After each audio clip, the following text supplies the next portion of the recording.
Hello, and thank you for tuning into this week's Mayor's Update. As always, we have a lot of important information to share with you here this week, so please feel free to share this video with your friends, family, relatives, and anyone else you think might find this information helpful over the course of the coming week. I want to begin by thanking everyone who was involved in the Centennial Celebration Parade last week. It was really something that made me really proud to be from Gardner, and it was just overall the feel of the people on the street, the amount of people who came out to cheer on, the crowd at Watkins Field afterward for the show from the Gardner High Band and the UMass Band. I was blown away with everything. So to everyone who's on the Centennial Celebration Committee, the chair, Brad Heglin, Patty Bergstrom, Mike Richard, Teresa Thompson, Marion Knoll, Gladys Richardson, Don Erickson, Jess DeRoy, Colin from my office. I can't say thank you. Matt Tessero from GETV. I can't say thank you enough to everyone on the committee, our city departments who got involved in it. It was just everyone who came out to watch, who was in the parade. Couldn't have been better. So thank you all very much for a great celebration, and looking forward to the next Centennial celebration that will take place at the Winter Ball that will take place on December 30th in Perry Auditorium at Gardner City Hall. This past week we began our kickoff for Hispanic Heritage Month. Hispanic Heritage Month was actually signed into law by President Ronald Reagan in the 1980s, commemorating the different Independence Days that take place in Latin America between September 15th and October 15th. So I want to say thank you to the mariachis that came out to perform at Gardner City Hall, and to everyone who came out to enjoy some great music and just have a good time out in City Hall Plaza. It's always great to celebrate the different groups that we have here in our population and just see the different ethnic cultures that we have here. And who doesn't love a good mariachi band every now and again? Former Secretary of Economic Development and now current CEO and president of the Mass Competitive Initiative, Jay Ash, came to visit Gardner this past week and toured our downtown to see a lot of the economic development projects that are happening here and our housing production projects that are happening in our different buildings in the downtown. Jay, through the Mass Competitive Initiative, works with the top 100 grossing businesses that are headquartered in Massachusetts to try to make the Massachusetts economy more competitive in the other states in the United States and across New England. The CEO of Bank of America, Robert Kraft, several different other large CEOs of companies headquartered here in Massachusetts are who he works for. And it's more of a let's see what the people on the ground need so that we can advocate on the state for different funding or opportunities or initiatives or projects that could really help further along those projects here and in the long term make Massachusetts a more competitive state for people to come to work, live, play, eat, and make this place their home. So I want to say thank you very much to former Secretary Ash. I got to get used to not calling him Secretary Ash anymore, for visiting us here in Gardner, and I look forward to seeing the partnerships we can continue through the Mass Competitive Initiative as well. We had a very nice celebration this past week with the grand opening of the new Central Massachusetts Veterans Treatment Court at the Gardner District Court located on Matthew Street. Some of you may remember back, I want to say it was last October, November in 2022, Representatives Lotnick, Council President Kaczynskis, and I started advocating for different local officials to petition the state to create a new specialty court here in Massachusetts, in Gardner, for the Central Massachusetts region known as a Veterans Treatment Court. And this is done at the request of Judge Mark Goldstein, a Gardner resident who is the first presiding justice over at the District Court. This is something that he and Clerk Magistrate Sheila Harrington had been looking at for a very long time. Same thing with Chief of Probation Masu. They've been looking at different ways to grow the services of the Gardner District Court. They thought this was a good idea, and we kind of helped them advocate for that with the Chief Justice and with the Commonwealth.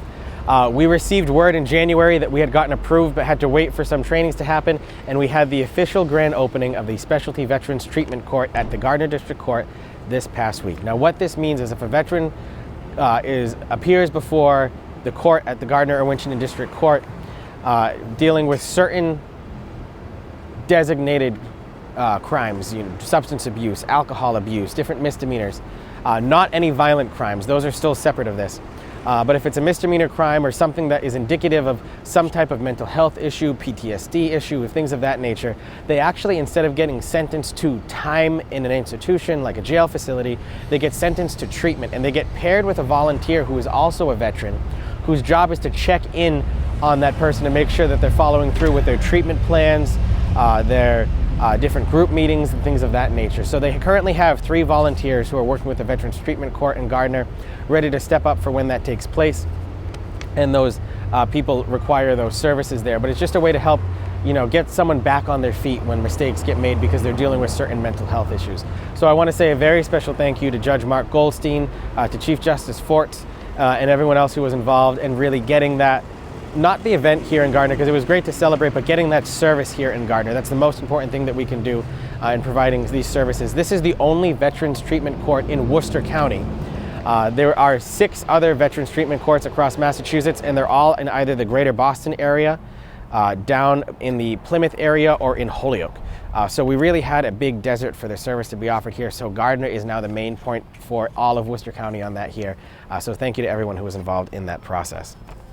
While we're speaking of veterans, I do want to say congratulations to our Gardner Veterans Agent, Director of Veterans Services is her title, Lynette Gabrilla, who this past week was sworn in by Governor Healy after being appointed by Governor Healy to the new Veterans Equality Review Board in the Commonwealth of Massachusetts.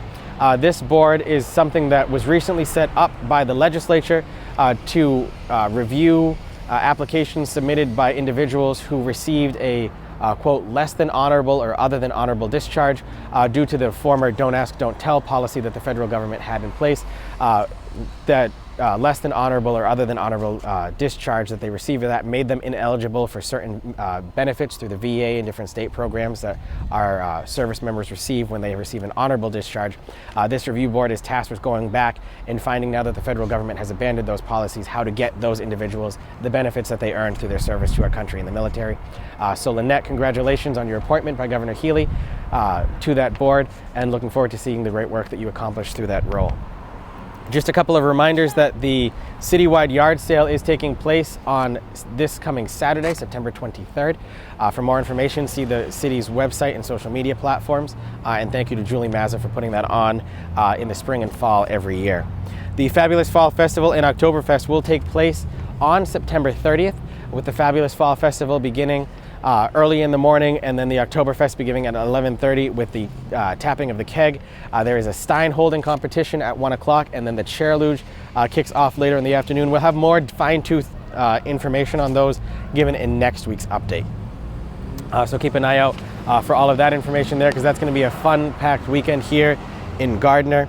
And then as a reminder too, on Monday, October 2nd, at 6:30 p.m. on the front steps of Gardner City Hall, we'll have our annual Domestic Violence Awareness Vigil. This is something that we have done several years now here in Gardner because October is Domestic Violence Awareness Month. So I want to thank Bernice Richards, the Voices of Truth, the Gardner Domestic Violence Task Force, our local police department for having a new domestic violence advocate in their employment over there, and everyone else who helps make this important event and the work that they do throughout the year possible for people who are in need of those very important services. And then lastly, the question I think my office has been getting the most lately: Trick or Treat will take place on actual Halloween, October 31st from 5 p.m. to 7 p.m. So if you have any questions on that, the posts are all on the city's Facebook page, website, everything like that. And you get the message right here too, October 31st, actual Halloween day from 5 p.m. to 7 p.m. Now, we've been taking these updates on the road every now and then. You've seen different places and gotten to show off some of the work being done here in the community. And I want to give a special shout out at the end of this update to Empire Management, who owns the building behind me here on Parker Street next to Orpheum Park, who has begun the work to redo the outside of their building. This was done in part through the facade improvement grants that my administration was able to give out through the ARPA funds, the American Rescue Plan funds, that we received from the federal government. So they did receive a $50,000 grant to redo the front of their building. They're actually going to be doing not just the front, but the entire side of the building as well. That's new windows, brickwork, different facade improvements here. The building's going to look gray instead of yellow.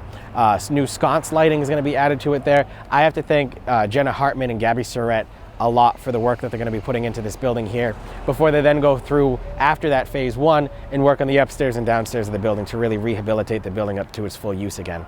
So thank you to very much to Empire and everyone in the downtown for the great work that they've been doing to help revitalize this area and bring some life back into the little heart of our city here.